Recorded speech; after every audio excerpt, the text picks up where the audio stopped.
give a handshake to the paddle, and the V of your hand lines up in the middle of the paddle.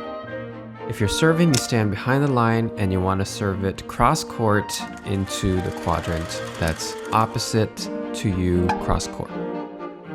The pickleball serve is an underhand serve. You want to make contact below the belly button. You don't want to serve it into the net.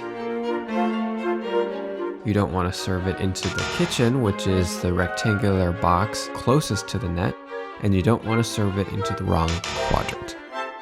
If you're serving and your teammate is serving, you stand behind the line. The opposite team will also stand behind the line unless you are the person directly across from the server, in which case that person can position at the kitchen line. You have to stand within invisible lines created by this service box, and that means you can't stand to the left or right of the sidelines of the court. So during the gameplay, you don't want to be standing in the kitchen. This is because if you're in the kitchen and the opponent hits a ball at you, you can't actually hit the ball because you're in the kitchen. So this means you either dodge the ball and hope it goes out, or you hit it and it's a penalty. There's basically 3 numbers. The first number being your score, the second number being the opponent's score, and the third number being your service number. All right, 0-0-2. In pickleball, you can only score a point when your team is serving. Otherwise, the point is called a side out. And every time your team begins serving, it starts with the server behind the right box.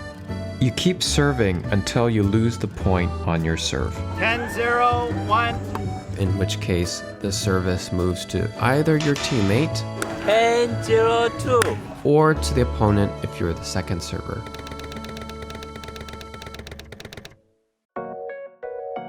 So there's this thing called a 2-bounce rule. And this is when you serve the ball, you have to let it bounce on the other side.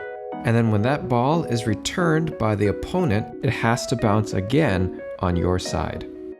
So let's talk about dinking real quick. They are these soft hits at the kitchen line, and you're just basically waiting for your opponent to make a mistake. When they do and they pop the ball up, you can attack it, slam it, and kill the ball. The goal of dinking is to make your dinks unattackable as much as possible. Alright, final notes. It's your first day, it's the hardest day, but it gets easier from there. So have fun, get out, and play.